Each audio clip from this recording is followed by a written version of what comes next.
ಮೊದಲಿಗೆ ಮಲ್ಲಿಕಾರ್ಜುನ್ ಖರ್ಗೆ ಅವರ ವಿರುದ್ಧ ಸಾಮಾಜಿಕ ಕಾರ್ಯಕರ್ತರಿಂದ ಕಂಪ್ಲೇಂಟ್ ಆಗಿದೆ. ಯಾವ ವಿಚಾರಕ್ಕೆ ಸಂಬಂಧಪಟ್ಟಂತೆ ಏನೇನಾಯಿತು ಡೀಟೇಲ್ಸ್ ಬರ್ತಾ ಇದೆ. ಸಾಮಾಜಿಕ ಕಾರ್ಯಕರ್ತ ದಿನೇಶ್ ಕಲ್ಲಹಳ್ಳಿ ಕಂಪ್ಲೇಂಟ್ ಕೊಟ್ಟಿರೋದು. ದಿನೇಶ್ ಕಲ್ಲಹಳ್ಳಿ ಅವರು ಕಂಪ್ಲೇಂಟ್ ಕೊಟ್ಟಿರೋದು ಯಾರ ವಿರುದ್ಧ? ಮಲ್ಲಿಕಾರ್ಜುನ ಖರ್ಗೆ ಅವರ ವಿರುದ್ಧ. ಏನಂತ ಡೀಟೇಲ್ಸ್ ಬರ್ತಾ ಇದೆ. ವಿಧಾನಸಭೆ ಸಚಿವಾಲಯಕ್ಕೆ ಕಂಪ್ಲೇಂಟ್ ಕೊಡಲಾಗಿದೆ. ಚುನಾವಣಾ ಆಯೋಗಕ್ಕೆ ಆಸ್ತಿ ವಿವರವನ್ನ ಸಲ್ಲಿಕೆ ಮಾಡಿದರಲ್ಲ, ಅದು ಸುಳ್ಳು ಅಂತ ಆರೋಪ ಮಾಡ್ತಾ ಇದ್ದಾರೆ. ಸಿದ್ಧಾರ್ಥ್ ವಿಹಾರ್ ಟ್ರಸ್ಟ್ಗೆ ಸಂಬಂಧಿಸಿದ ಆಸ್ತಿಯ ವಿವರಗಳು ಚುನಾವಣಾ ಅಫಿಡವಿಟ್ನಲ್ಲಿ ಮರೆಮಾಚಿದ್ದಾರೆ, ಅದರಲ್ಲಿ ಉಲ್ಲೇಖನೆ ಮಾಡಿಲ್ಲ ಅನ್ನೋ ಆರೋಪ. ಚುನಾವಣೆಯಲ್ಲಿ ಸ್ಪರ್ಧಿಸುವ ಅಭ್ಯರ್ಥಿಗಳು ಆಸ್ತಿಗಳ ವಿವರವನ್ನ ಕಡ್ಡಾಯವಾಗಿ ಕೊಡಲೇಬೇಕು. ಆದರೆ ಸಿದ್ಧಾರ್ಥ್ ವಿಹಾರ್ ಟ್ರಸ್ಟ್ನ ಬಗ್ಗೆ ಯಾವುದೇ ರೀತಿಯ ಮಾಹಿತಿಯನ್ನ ಉಲ್ಲೇಖ ಮಾಡಿಲ್ಲ. ಹಣಕಾಸು ವ್ಯವಹಾರಗಳನ್ನ ನಮೂದು ಕೂಡ ಮಾಡಿಲ್ಲ ಇವರು. ಸಿದ್ಧಾರ್ಥ್ ವಿಹಾರ್ ಟ್ರಸ್ಟ್ನ ನಿವ್ವಳ ಆಸ್ತಿ ಬಂದು 36,86,51,728 ರೂಪಾಯಿ ಇದೆ. ಇದೇ ವಿಚಾರವಾಗಿ ಖರ್ಗೆ ವಿರುದ್ಧ ದೂರನ್ನ ಕೊಟ್ಟಿರೋದು ದಿನೇಶ್ ಕಲ್ಲಹಳ್ಳಿ. ಚುನಾವಣಾ ಅಫಿಡವಿಟ್ನಲ್ಲಿ ಆಸ್ತಿಯ ವಿವರಗಳನ್ನ ಅಂಕಿ ಸಂಖ್ಯೆಯ ಸಮೇತ ಕ್ಲೀನ್ ಅಂಡ್ ಕ್ಲಿಯರ್ ಆಗಿ ಕೊಡಲೇಬೇಕು, ಅದು ಕಡ್ಡಾಯ. ಅದರಲ್ಲಿ ಈ ಟ್ರಸ್ಟ್ನ ಉಲ್ಲೇಖನೆ ಆಗಿಲ್ಲ ಅಂತ. ಅದು 36 ಕೋಟಿಯ ಒಂದು ಆಸ್ತಿ, ಅದನ್ನ ಉಲ್ಲೇಖನೆ ಮಾಡಿಲ್ಲ ಅಂತ ಒಂದು ದೂರು ಕೊಟ್ಟಿರೋದು ಸಾಮಾಜಿಕ ಕಾರ್ಯಕರ್ತ ದಿನೇಶ್ ಕಲ್ಲಹಳ್ಳಿ. ವಿಧಾನಸಭೆ ಸಚಿವಾಲಯದ ಕಾರ್ಯದರ್ಶಿಗೆ ಈ ಕಂಪ್ಲೇಂಟ್ ಕೊಟ್ಟಿದ್ದಾರೆ. ಕಂಪ್ಲೇಂಟ್ನ ಪ್ರತಿಯನ್ನ ಒಂದು ಕಡೆ ಗಮನಿಸ್ತಾ ಇದ್ದೀರಿ, ಜೊತೆಗೆ ಇಮೇಲ್ ಮುಖಾಂತರವೂ ಕಳಿಸಿರೋದನ್ನು ನೀವು ಗಮನಿಸ್ತಾ ಇದ್ದೀರಿ. ಅಫಿಷಿಯಲ್ ವೆಬ್ಸೈಟ್ಗೆ ಮಲ್ಲಿಕಾರ್ಜುನ್ ಖರ್ಗೆ ಅವರ ಚುನಾವಣಾ ನಾಮಪತ್ರ ಸಲ್ಲಿಸಿರುವ ನಮೂನೆ 26 ಫಾರ್ಮ್ 26 ಅಫಿಡವಿಟ್ನಲ್ಲಿ ಸುಳ್ಳು ಹೇಳಿದ್ದಾರೆ ಅಥವಾ ಬಹಿರಂಗಪಡಿಸಿಲ್ಲ, ಆಸ್ತಿಯ ಬಗ್ಗೆ ಬಹಿರಂಗಪಡಿಸಿಲ್ಲ. ಸಿದ್ಧಾರ್ಥ್ ವಿಹಾರ್ ಟ್ರಸ್ಟ್ಗೆ ಸಂಬಂಧಿಸಿದ ಕೋಟ್ಯಾಂತರ ರೂಪಾಯಿ ಆಸ್ತಿಯ ಬಗ್ಗೆ ಉಲ್ಲೇಖನೆ ಮಾಡಿಲ್ಲ, ಹೀಗನ್ನೋ ಗಂಭೀರ ಆರೋಪ ಮಾಡ್ತಾ ಇದ್ದಾರೆ ಈಗ ದಿನೇಶ್ ಕಲ್ಲಹಳ್ಳಿ. ಚುನಾವಣೆಯಲ್ಲಿ ಸ್ಪರ್ಧಿಸುವ ಅಭ್ಯರ್ಥಿಗಳು ಯಾವುದೇ ಅಭ್ಯರ್ಥಿ ಆದ್ರೂ ಆಸ್ತಿ ವಿವರಗಳನ್ನ ಕೊಡಬೇಕು ಅನ್ನೋ ರೂಲ್ಸ್ ಇದೆ. ಆದರೆ ಸಿದ್ಧಾರ್ಥ್ ವಿಹಾರ್ ಟ್ರಸ್ಟ್ನ ಬಗ್ಗೆ ಯಾವುದೇ ರೀತಿಯಾದಂತಹ ಉಲ್ಲೇಖವನ್ನ ಮಲ್ಲಿಕಾರ್ಜುನ್ ಖರ್ಗೆ ಅವರು ಮಾಡಿಲ್ಲ.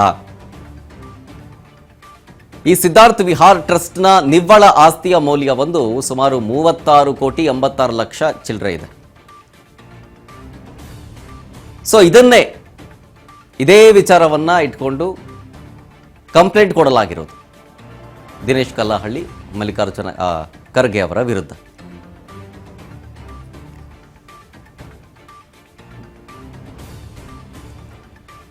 ಇನ್ನು ಇದರ ಬಗ್ಗೆ ಮಾತನಾಡೋದಕ್ಕೆ ಸಾಮಾಜಿಕ ಕಾರ್ಯಕರ್ತರು ಜೊತೆಗೆ ದೂರುದಾರರಾದಂತಹ ದಿನೇಶ್ ಕಲ್ಲಹಳ್ಳಿ ಅವರೇ ನಮ್ಮ ಜೊತೆಗೆ ಫೋನ್ ಸಂಪರ್ಕದಲ್ಲಿದ್ದಾರೆ. ಸರ್ ನಮಸ್ತೆ.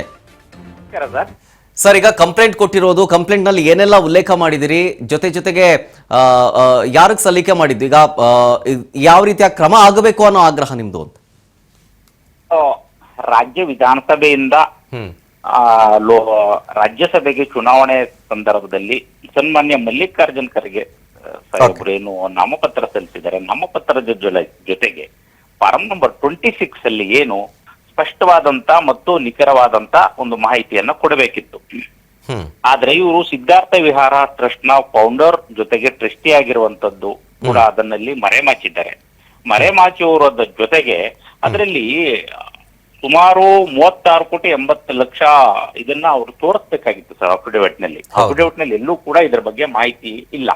ಇದು ಪೀಪಲ್ ರೆಪ್ರೆಸೆಂಟೇಟಿವ್ ಆಕ್ಟ್ 125 ಇಲ್ಲಿ ಸ್ಪಷ್ಟವಾದ ಉಲ್ಲಂಘನೆ ಆಗುತ್ತೆ ಸರ್. ನಾನು ಇದರ ಬಗ್ಗೆ ಈಗಾಗಲೇ ವಿಧಾನಸಭೆಯ ಕಾರ್ಯದರ್ಶಿಗೆ ಚುನಾವಣಾ ಅಧಿಕಾರಿಗಳು ಕೂಡ ಅವರೇ ಆಗಿರೋದ್ರಿಂದ ಒಂದು ದೂರನ್ನು ನೀಡಿ ಸೂಕ್ತವಾದಂತ ತನಿಖೆ ಮತ್ತು ಆಗ್ಬೇಕಂತೇಳಿ ಒತ್ತಾಯ ಮಾಡಿದ್ದೇನೆ ಸರ್. ಈಗ ಅವ್ರ ಹೆಸರಲ್ಲೇ ಇದೆಯಾ ಅಥವಾ ಅವರ ಮಗನ ಹೆಸರಲ್ಲಿ ಏನಾದ್ರೂ ಬಂದಿರಬಹುದಾ? ಆ ರೀತಿಯ ಸಾಧ್ಯತೆ ಇರಬಹುದಲ್ಲ?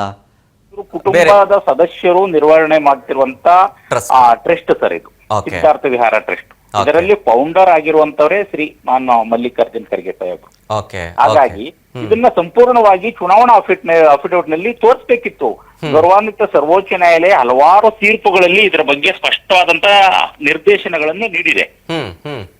ಆದ್ರೂ ಕೂಡ ಇವರು ಇದನ್ನ ಈ ರೀತಿ ಮರೆಮಾಚಿರುವಂತದ್ದು ಗಂಭೀರವಾದಂತ ಕಾನೂನನ್ನು ಉಲ್ಲಂಘನೆ ಆಗುತ್ತೆ. ಯಾಕೆ ಇದನ್ನ ಮರೆಮಾಚಿರಬಹುದು ಅಂತ ಅನ್ಸುತ್ತೆ ನಿಮ್ಗೆ? ಸರ್ ಈಗ ಅದನ್ನ ಅವರೇ ಹೇಳ್ಬೇಕಾಗುತ್ತೆ ಸರ್. ಈಗ ಹ್ಮ್ ಯಾಕೆ ಮರೆ ಮಾಚಿದ್ದೀವಿ ಅನ್ನುವಂಥದ್ದನ್ನ ಹೇಳ್ಬೇಕಾಗುತ್ತೆ. ಇವತ್ತು ನಾನು ಚುನಾವಣಾಧಿಕಾರಿಗಳಿಗೆ ಈ ದೂರನ್ನು ಕೊಟ್ಟಿದ್ದೇನೆ. ಚುನಾವಣಾಧಿಕಾರಿಗಳು ಸೂಕ್ತವಾದಂತ ಕ್ರಮ ತಗೊಳ್ಳದೇ ಇದ್ದಂತ ಸಂದರ್ಭದಲ್ಲಿ ನಾನು ಕಾನೂನು ಹೋರಾಟದ ಮೂಲಕ ಇದರ ಬಗ್ಗೆ ಇನ್ನೂ ಗಂಭೀರ ಹೋರಾಟವನ್ನ ಮಾಡ್ತೇನೆ ಸರ್. ನಾನು ಇನ್ನೊಂದು ಇದು ಒಂದು ತೀರಾ ಗಂಭೀರವಾದಂತ ವಿಚಾರ ಸರ್ ಇದು. ಆಮೇಲೆ ಇನ್ನೊಂದೇನಂತಂದ್ರೆ ಸಾಮಾನ್ಯವಾಗಿ ರಾಜಕಾರಣಿಗಳು ಸಾವಿರಾರು ಕೋಟಿ ಒಡೆಯರಾಗಿರ್ತಾರೆ. 36 ಕೋಟಿ ಅವ್ರಿಗೇನು ಹೆಚ್ಚಲ್ಲ, ನಮೂದು ಮಾಡಬಹುದಾಗಿತ್ತು, ತೋರಿಸಬಹುದಾಗಿತ್ತು ಆಸ್ತಿಲಿ ಏನೋ ಒಂದು ನಾಮಿನೇಷನ್ ಸಲ್ಲಿಸಬೇಕಾದ್ರೆ, ಅದೇನು ದೊಡ್ಡ ವಿಚಾರ ಅಲ್ಲ. ಬಟ್ ಆದ್ರೂ ಯಾಕೆ ಆ 36 ಕೋಟಿನ ಯಾಕೆ ನಮೂದು ಮಾಡಿಲ್ಲ ಅಲ್ಲಿ ಅಂತ ಪ್ರಶ್ನೆ ಕಾಡ್ತಾ ಇದೆ. ಯಾಕೆ ಇವರು ಇದನ್ನ ಮರೆಮಾಚಿದ್ದಾರೆ, ಇದ್ರ ಹಿಂದೆ ಏನೇ ಹುನ್ನಾರ ಏನಿದೆ ಅನ್ನುವಂಥದ್ದು ಗೊತ್ತಾಗ್ಬೇಕಾಗಿದೆ ಸರ್. ಹಾಗಾಗಿ ಇದನ್ನ ನಾವು ಗಂಭೀರವಾಗಿ ಪರಿಗಣಿಸಿ ನ್ಯಾಯಾಲಯದ ಮೂಲಕ ಅವರು ಒಂದು ಹೋರಾಟ ಮಾಡ್ತೇನೆ ಸರ್. ಮುಂದೆ ಬೇರೆ ಏನಾದ್ರೂ ಅನುಮಾನ ಇದೆಯಾ ನಿಮ್ಗೆ? ಸರ್ ಇದು ಇದ್ರ ಬಗ್ಗೆ ತನಿಖೆ ಆಗ್ಬೇಕು ಸರ್. ಈಗ ಇಲ್ಲ ಇವರ ಸದಸ್ಯತ್ವನು ಕೂಡ ರದ್ದಾಗಬೇಕಾಗುತ್ತೆ ಸರ್. ಈ ರೀತಿ ತಪ್ಪು ಮಾಹಿತಿ ನೀಡೋದ್ರಿಂದ ಹಲವಾರು ನಿದರ್ಶನಗಳಿದೆ ದೇಶದಲ್ಲಿ. ತಪ್ಪು ಮಾಹಿತಿ ನೀಡಿ ಚುನಾವಣಾ ಅಫಿಡವಿಟ್ ನಲ್ಲಿ ತಪ್ಪು ಮಾಹಿತಿ ನೀಡಿರೋದಕ್ಕೆ ಅವರನ್ನ ಸದಸ್ಯತ್ವದಿಂದ ಅಮಾನತು ಮಾಡಿರುವಂತ ನಿದರ್ಶನಗಳಿರೋದ್ರಿಂದ ನಾನು ಕೂಡ ಇದರ ಬಗ್ಗೆ ಗಂಭೀರವಾಗಿ ತನಿಖೆ ಆಗ್ಬೇಕು. ಸತ್ಯಾಂಶ ಇದ್ರೆ ಇದನ್ನ ಅವರ ಸದಸ್ಯತ್ವ ರದ್ದುಪಡಿಸಿ ಅಂತ ಹೇಳಿ ತಾನು ಮಾಧ್ಯಮದ ಮೂಲಕ ಒತ್ತಾಯ ಮಾಡ್ತೇನೆ. ಈಗ ಸಿದ್ಧಾರ್ಥ್ ವಿಹಾರ್ ಟ್ರಸ್ಟ್ ನ ಯಾರ್ಯಾರು ಇದ್ದಾರೆ ಮೇನ್ ಅಂತೇಳಿ, ಈಗ ಫೌಂಡರು ಮಲ್ಲಿಕಾರ್ಜುನ್ ಖರ್ಗೆ ಅವರೇ ಅಂತ ಹೇಳ್ತಿದ್ದೀರಿ. ಇನ್ನಿತರ ಬಗ್ಗೆ ಏನಾದ್ರು ಮಾಹಿತಿ ಇದೆಯಾ ಸರ್ ಅಲ್ಲಿ? ಸರ್ ಇಡೀ ಸಿದ್ಧಾರ್ಥ ವಿಹಾರ ಟ್ರಸ್ಟ್ ನಲ್ಲಿ ಫೌಂಡರ್ ಆಗಿರುವಂತವರು ಸನ್ಮಾನ್ಯ ಮಲ್ಲಿಕಾರ್ಜುನ್ ಖರ್ಗೆ ಅವರು, ಅವರ ಪುತ್ರರಿದ್ದಾರೆ, ಮಾನ್ಯ ಗೃಹ ಸಚಿವರು ಮತ್ತು ಅವ್ರ ಪುತ್ರರಾಗಿದ್ದಂತ ಪ್ರಿಯಾಂಕ್ ಖರ್ಗೆ ಅವರಿದ್ದಾರೆ, ಅವರ ಹಳಿಯಂದ್ರಿದ್ದಾರೆ.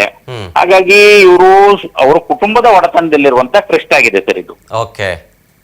ಹಾಗಾಗಿ ಟ್ರಸ್ಟ್ ನಲ್ಲಿರುವಂತ ಎಲ್ಲಾ ವಹಿವಾಟುಗಳು ಕೂಡ ಪಾರದರ್ಶಕವಾಗಿರಬೇಕಾಗುತ್ತೆ. ಇದು ಯಾವುದು ಕೂಡ ಪಾರದರ್ಶಕವಾಗಿ ಇಲ್ಲದೆ ಇರುವಂತದ್ದು, ಸಂಪೂರ್ಣವಾಗಿ ಇವರು ಕಾನೂನನ್ನ ಉಲ್ಲಂಘನೆ ಮಾಡಿದ್ದಾರೆ ಎನ್ನುವಂಥದ್ದು ಮತ್ತು ಚುನಾವಣಾ ಮಾರ್ಗಸೂಚಿಗಳನ್ನ ಉಲ್ಲಂಘನೆ ಮಾಡಿದ್ದಾರೆ ಎನ್ನುವಂಥದ್ದು ಗೊತ್ತಾಗುತ್ತೆ ಸರ್. ಓಕೆ ನೋಡೋಣ ಸರ್ ಏನಾಗುತ್ತೆ ಅಂತ ಹೇಳಿ. ಮುಂದೆ ಕಂಪ್ಲೇಂಟ್ ಕೊಟ್ಟಿದ್ದೀರಿ, ಅದಕ್ಕೆ ಕ್ರಮ ಏನಾಗುತ್ತೆ ಅಂತ ನೋಡೋಣ. ಥ್ಯಾಂಕ್ ಯು ದಿನೇಶ್ ಅವರೇ, ಇಷ್ಟೊತ್ತು ರಾಜ್ ನ್ಯೂಸ್ ಜೊತೆಗೆ ಮಾತನಾಡಿದ್ದಕ್ಕಾಗಿ. ವಿಧಾನಸಭೆ ಸಚಿವಾಲಯ ಕಾರ್ಯದರ್ಶಿಗೆ ಕಂಪ್ಲೇಂಟ್ ಕೊಟ್ಟಿರೋರು ದಿನೇಶ್ ಕಲ್ಲಹಳ್ಳಿ ಅವರು ಈಗಷ್ಟೇ ನಮ್ಮ ಜೊತೆಗೆ ಮಾತನಾಡ್ತಾ ಹೇಳ್ತಾ ಇದ್ರು. 36 ಕೋಟಿ ಜೊತೆಗೆ ಈ ಸಿದ್ಧಾರ್ಥ್ ವಿಹಾರ್ ಟ್ರಸ್ಟ್ನ ಮೇಂಟೈನ್ ಮಾಡ್ತಿರೋರು ಎಲ್ಲರೂ ಕೂಡ ಮಲ್ಲಿಕಾರ್ಜುನ್ ಖರ್ಗೆ ಅವರ ಕುಟುಂಬಸ್ಥರನ್ನೇ. ಮಲ್ಲಿಕಾರ್ಜುನ ಖರ್ಗೆ ಅವರು ಫೌಂಡರ್ ಇದ್ದಾರೆ, ಅವರ ಪುತ್ರ ಇದ್ದಾರೆ, ಜೊತೆಗೆ ಅವ್ರ ಫ್ಯಾಮಿಲಿ ಮೆಂಬರ್ಸ್ ಅಳಿಯಂದ್ರು ಎಲ್ಲರೂ ಕೂಡ ಇದ್ದಾರೆ. ಸೊ ಹಾಗಾಗಿ 36 ಕೋಟಿ ಅದನ್ನು ಯಾಕೆ ನಮೂದು ಮಾಡಿಲ್ಲ ಅನ್ನೋ ಅನುಮಾನ ನಮಗೂ ಕೂಡ ಇದೆ. ಹಾಗಾಗಿ ಅದಕ್ಕೆ ಸಂಬಂಧಪಟ್ಟಂತೆ ಸೂಕ್ತ ತನಿಖೆ ಆಗಬೇಕು. ಬೈ ಇಂಟೆನ್ಷನ್ ಅಥವಾ ಬೈ ಆಕ್ಸಿಡೆಂಟ್ ಏನೇ ಆದ್ರೂ ಈ ಎಲೆಕ್ಷನ್ಗೆ ಸಂಬಂಧಪಟ್ಟಂತೆ ಅವರ ಆಸ್ತಿ ವಿವರನ್ನ ಘೋಷಿಸಿಕೊಳ್ಬೇಕಾಗಿತ್ತು, ಆದರೆ ಅದನ್ನು ಮರೆಮಾಚಿದ್ದಾರೆ. ಆ ನಿಟ್ಟಿನಲ್ಲಾದರೂ ಅವರ ಸದಸ್ಯತ್ವವನ್ನು ಕ್ಯಾನ್ಸಲ್ ಮಾಡಬೇಕು, ಕ್ರಮ ಆಗಬೇಕು ಅನ್ನೋ ಆಗ್ರಹವನ್ನು ದಿನೇಶ್ ಕಲ್ಲಹಳ್ಳಿ ಅವರು ಮಾಡ್ತಾ ಇದ್ರು. ಅದೇ ಅನುಮಾನ ಇರೋದು. ಈ ಟ್ರಸ್ಟು 36 ಕೋಟಿ ನಿವ್ವಳ ಇರೋದು, ಅದನ್ನು ಯಾಕೆ ಮರೆಮಾಚಿದ್ರು ಅನ್ನೋ ವಿಚಾರ. ಈಗ ರಾಜಕಾರಣಿಗಳಿಗೆ ಅಂತ ಬಂದ ತಕ್ಷಣ ಸಾವಿರಾರು ಕೋಟಿ ಒಡೆಯರು ಅಂತ ನಾವು ಹೇಳ್ತೀವಿ. 36 ಕೋಟಿ ಅದು ಈ ಕಡೆಯಿಂದ ಅಂದರೆ ವ್ಯೂವರ್ಸ್ ಪಾಯಿಂಟ್ ಆಫ್ ವ್ಯೂ ಇಂದ ಅದೇನು ದೊಡ್ಡ ಅಮೌಂಟ್ ಅಲ್ಲ, ಅದನ್ನು ಯಾಕೆ ಘೋಷಿಸ್ಕೊಳ್ಳಿಲ್ಲ ಅನ್ನೋ ಅನುಮಾನ. ನೋಡೋಣ ತನಿಖೆಯಿಂದ ಏನು ಗೊತ್ತಾಗುತ್ತೆ ಅಂತ.